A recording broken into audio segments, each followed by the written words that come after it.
Welcome to Unique Voices of Tech, where we highlight all sorts of unique voices in the field of technology, whether it's insurtech, fintech, including DeFi. And with me is someone that I've known for several years, Sri Ramaswamy. She's the founder and CEO of Charlee.ai. They just rebranded. So, Shri, please introduce yourself to our audience. We would love to know more about you. Absolutely.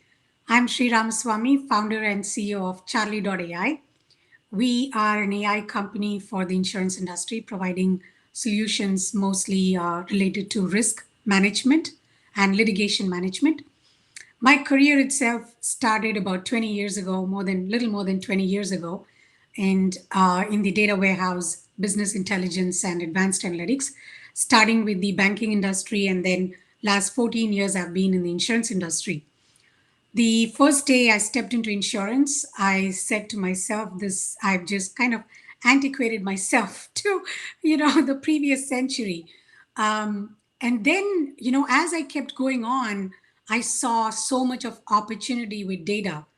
It was unbelievable. So after that day, I never said that because I said, if you really are an entrepreneur, this is where you should be. This is the I would say the pinnacle of where the innovation is at this time. So I think it's a fantastic time to be in the insurtech.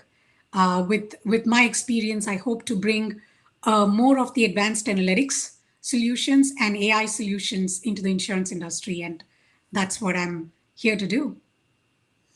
I love that you said that. Like when you walked into to your position and said, "Oh my goodness." I think I had that because I came from data too. So I used to be a DBA, went down a path of I'm going to go deep into tech, and then I decided to shift focus more into a more client facing role. But one of the things I loved about that bringing that data side of knowledge is how much of data you can use to solve problems with. And data, like, how people say cash is king, I always say nowadays, well, data is king nowadays. Cash is always going to be king, but data is like right there. The more data you have, the more powerful you have. Yeah, absolutely. Data is the new virtual currency, Yeah. and that's the new world we live in. It's all about data, and why not, right? It's we transact every day. We ourselves, while doing our own businesses, while doing our personal, even in our personal world, we rely a lot on data. So look around you, everything is data. Yeah, yeah, absolutely.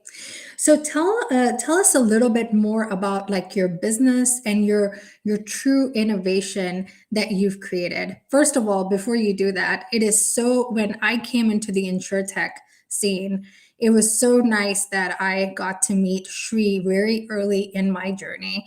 And I think you were like one of 10 women in insurtech that I knew because we're such a small community. So kudos on paving the path and yeah, let's hear more about your innovation and your business. Absolutely. So at Charlie.ai, we are specifically focused on the story, on the adjudication data, as they call it, within the claims. That's hard. When you do machine learning, when you do all these AI solutions, it's very easy to kind of take the structured data that exists in any system of record, like your claims management system or policy systems. It's very easy to kind of take that and start running your machine learning models. Now, given insurance is all about risks, and it's all about the context of the risk. What I saw early on before before I started Charlie.ai, and previously it was Infinlytics.com. The one thing I noticed was majority of the context to that loss or to a risk is all hidden in unstructured formats. It's about a customer telling you what really goes on. And if you look at any customer service oriented business, That's the key. When your customer gives you feedback, when your customer gives you their comments, when your customer gives you praises, whatever it is, if you are in a customer oriented business, whether it's you take retail or any other type of business, that becomes the key. That becomes the whole innovation line, from where you start. What is the customer telling you? And in insurance, I thought that is the pivotal moment. It's when your claims meets the customers, because that's what they're buying the insurance for. So when they're telling you the story, when things are happening, how you resolve the risk, how you adjudicated that claim right from start to finish, if we don't use that context, then every machine learning, every prediction, every KPI that you put out there is going to be irrelevant. And so we focused on interpreting, and deriving insights from the story that's in the adjudication data. And that can be your claim files, your documents that are attached to the claim, and so on and so forth. So that's key. No, that's such a true statement, because I know there's so many OCR engines and folks that are claiming, but the key is, like, how do you apply the NLP models, Mhm. and and I loved how you're incorporating even sentiment analysis, because that's that when you're looking at unstructured data, and if you can make some of that sense. Once again, what is the customer really telling you? That is the key, right? Yeah, and I'll tell you this. So Charlie.ai, the engine itself within Charlie.ai, relies on five major critical elements. One is the text, the text that is, we clear up all the text and we bring in that unstructured topics, as we call it. These topics are like your hashtags of the social media world. They're very important because they kind of summarize everything that's going on. So that's first, topics. Sentiments, which is very important because people are people. It's claims is emotional, claims is sentimental, to that extent. So understanding the context of the emotions also is very, very important. And then comes the locations, timelines, and the entities. These are the five things that we focus and we bring in. And before we had these elements within our machine learning predictions for litigation and severity was probably around 40 to 50%. But when we added all these elements, today we are trending at about 75 to 80% accuracy in our litigation models. And that's because of the context. And also, when you give the prediction, let's say you predict some, set of claims, and that goes to your operational team, they need to understand why the machine is thinking the way it is. So the context also comes from these five things that I talked about. When you give that context to them, then they understand, oh, okay, so there is an injury, there is these entities involved, and so on and so forth. So then it becomes easy for them to take action or mitigate that, more effectively. No, very, very valid point. So, what would you say is one advice that you would give to your, let me ask you this way. What is one advice that you would give to your prospect or to your customer when it comes to the technology that you built and your innovation? The biggest success for them would be to understand what is the business objective for implementing AI. That is key.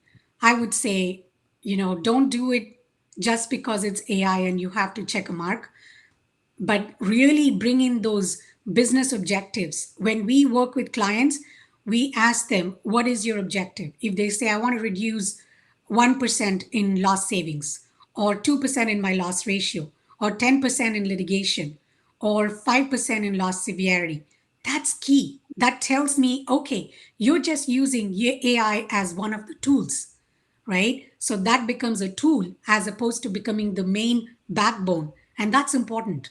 AI is just a tool. And the second thing I also tell my prospects is, if the AI does not change your process, does not change your business process, you are not doing this right. It's as simple as that. It's just that you know right away when the customers come to you and say, okay, tell me what you're going to give me. Okay, then how do I prioritize this on my end? Okay, so I have to make all these changes. I have to prioritize differently. I have to assign it to a different person.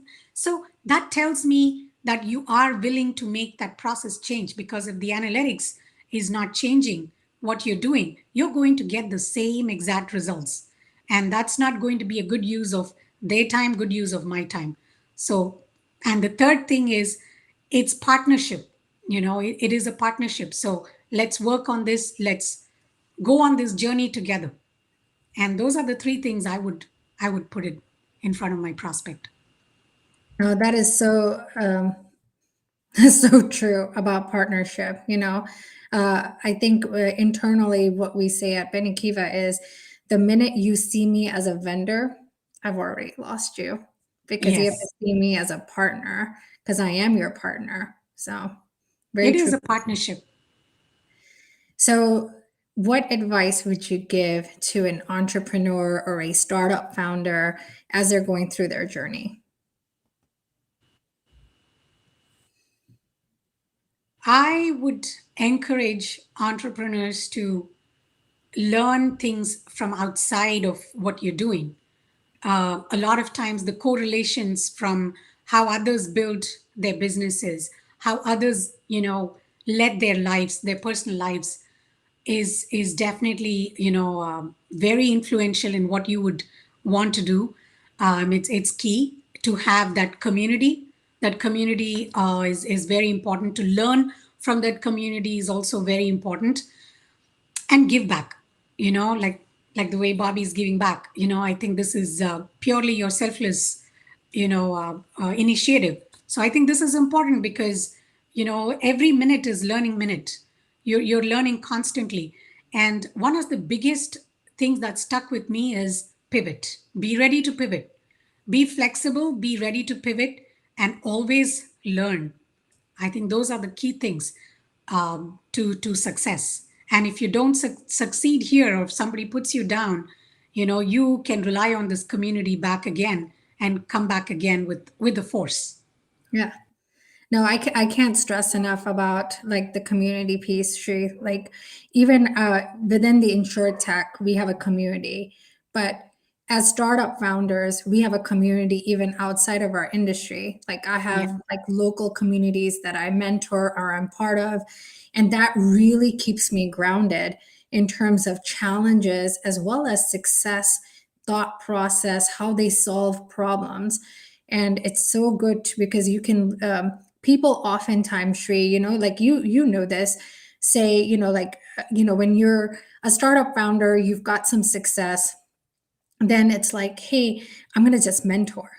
But hmm. mentorship doesn't stop. You Yep, can mentor others, but you've got to be mentored just as much, right? Because you are absolutely. on a journey. And I've talked to very successful CEOs, and guess what? They still have a mentor. They still have people that board that they go to. And oftentimes it's always like, hey, I'll mentor a mentor. I'm like, just be involved. You don't have to always like be that mentor. Get mentored yourself. It's not a bad thing. It's not like it's going to not put you down a level. It's actually a good thing because you learn so much when you're in both sides of the equation. Like I learn from my mentees and I learn from my mentor as well. Exactly. And just to add to that, one of my unique ways from where I learn things is I volunteer a lot with my son's school, and the students. We bring in interns from high school. During the summer, we actually do 6 to 8 week programs with them. And that is my best learning time. And the kind of things I learned from, management, to how these kids look at things, how these kids present things and absorb things, that's been a huge, learning source for me. So I wish to continue to do that. We continue to have a program within Charlee.ai for internships, starting at high school level. And last year, because of COVID, we even took middle schoolers. And it was such a learning experience for me. Yeah. So when Shri and I used to talk during COVID era, and we would be like, oh my goodness, because we have, like both of us have kids, and one of the things that she would always tell me is that she gets her son to do some of the coding, which is so good to start them at an early age, especially if they have an appetite. But I think you're paying him in stock options, right? He threatens me. Nowadays, he threatens me. He says, do you see around what the job market is looking like? So he threatens me he's not going to do free work anymore and he wants stock options. And how old is he? He is 13. I love it. Love it. Yeah. So what would you say is your one big ask to this community? I say the biggest thing is let's give it to the community. Let's come together. Let's stay together. Let's teach ourselves or teach the others who are in this journey, and let's hold each other's hands. I think that's key. And in this time when you hear so many things, conflicting things in the insurtech space, the key thing is how do we, as being part of this community, become advantage for each other. I think that's key to hold hands and move forward. Awesome. And how do people keep in touch with you? You can reach me on LinkedIn and definitely find me, Sri Ramaswamy. I'm not hard to find. Charlee.ai. You can reach out to me on email, sri.ramaswamy@charlee.ai. Or you can, I guess, reach me on Facebook. We have a Facebook page now and a Twitter page. So definitely reach me in all these areas. I would love to keep in touch. Oh, awesome. Well, Shri, it's been a pleasure having you on our show. And until next time, thank you so much. Thank you for having my unique voice.